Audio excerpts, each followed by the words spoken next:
অগস্টের আগে জুলাইতে এমন করে শোক পালন করতে হবে আমরা কেউ ভাবিনি। আপনাদের দুজনের কাছেই প্রশ্ন, আপনাদের পানি লাগবে কিনা? পানির বোতল কিন্তু আছে হ্যাঁ, আপনার পানি ওখানে। পানি লাগবে? পানি আছে। হ্যাঁ, এরকম একটা বোতল আছে। মুগ্ধ আমাদের জন্য অনেকগুলো পানির বোতল রেখে গিয়েছে, সেই পানি এখানেও আছে। অগস্ট মাস আমাদের শোকের মাস।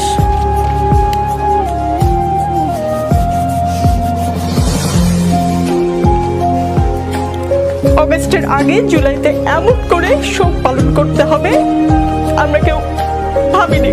কিছুক্ষণ আগে আপনাকে একটা ঘটনার কথা বললাম, আপনি শুনেছেন। আমি আশা করি মাননীয় প্রধানমন্ত্রীকে আপনি এই ঘটনা বলবেন, কি হয়েছে একজন শিক্ষার্থীর সঙ্গে। প্লিজ দর্শক কেউ ভাববেন না যে আমি প্ল্যান করে এসেছি, আমি কোনো ভিডিও বানানোর জন্য কান্নাকাটি করছি। প্লিজ কেউ ভাববেন না, আমি একজন অ্যাঙ্কর। আমার আসলে ইমোশনাল হওয়ার কথা না, আমি মূল অনুষ্ঠানে যাচ্ছি। আজ বারবার বঙ্গবন্ধুর কথা মনে পড়ছে। বঙ্গবন্ধু বলেছিলেন, আর যদি একটা গুলি চলে, আর যদি আমার লোকের উপর হত্যা করা হয়, তিনি হুঙ্কার দিয়েছিলেন পাকিস্তানি স্বৈরশাসককে। আজ বঙ্গবন্ধু থাকলে এই অবস্থা হতো?